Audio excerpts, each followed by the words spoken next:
You are standing right there. The finish line is so close you can practically feel the texture of it. You've put in the sleepless nights and the grueling work, and now you only need to take those final, painfully simple steps. But you stop. You are frozen. You open your phone to scroll through feeds you don't even care about. You decide the room needs a deep clean this exact second. You find meaningless, low-priority tasks to consume your absolute attention. The deadline creeps closer, casting a shadow over everything you've built, while you sit paralyzed, watching the clock tick down. This sudden freeze is a methodical dismantling of your own success. You are making an active choice to stop before the work can be finished. People look at this stalled progress and label it as a lack of discipline. They tell you to watch a motivational video or simply grind harder. But laziness is relaxing. This state is pure, exhausting agony. You might tell yourself you are a perfectionist afraid of failure. In reality, failure is the safest place in the world for you. It is a familiar, comfortable room that you know how to navigate. Failure provides a built-in safety net of ready-made excuses. You can blame a rigged system, a lack of time, or that you barely even tried. The brain's emergency brake triggers precisely when success becomes a real possibility. You are paralyzed by the prospect of actually crossing the line. This sabotage stems from a quiet feeling of emptiness you've carried for a long time, a sensation that you are fundamentally flawed or not quite whole. This void grows from years of feeling unseen or existing in an environment where your worth was strictly conditional.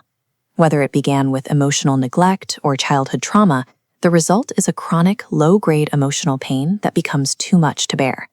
To survive that exhaustion, the mind builds a life raft. You tell yourself a story that one day everything will change. You transform a normal career milestone into a messiah. You convince yourself this goal is the ultimate cure for an internal broken heart.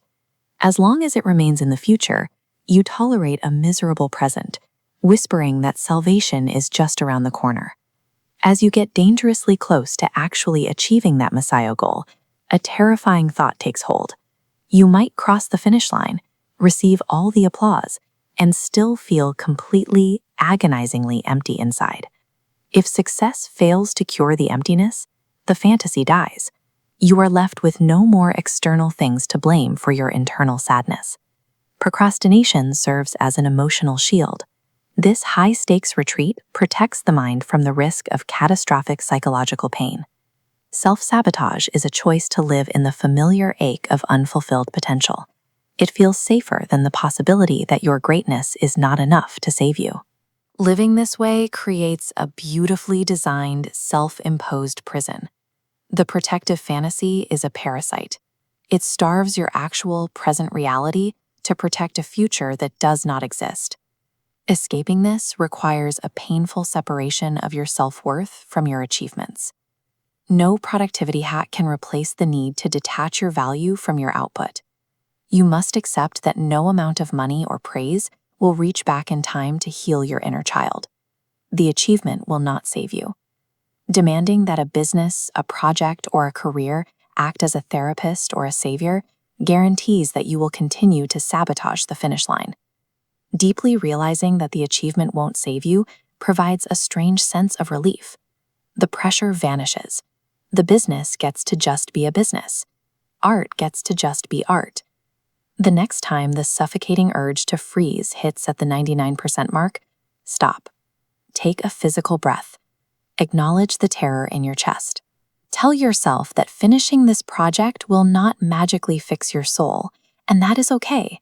You are finishing it simply because you started it. Reject the protective fantasy.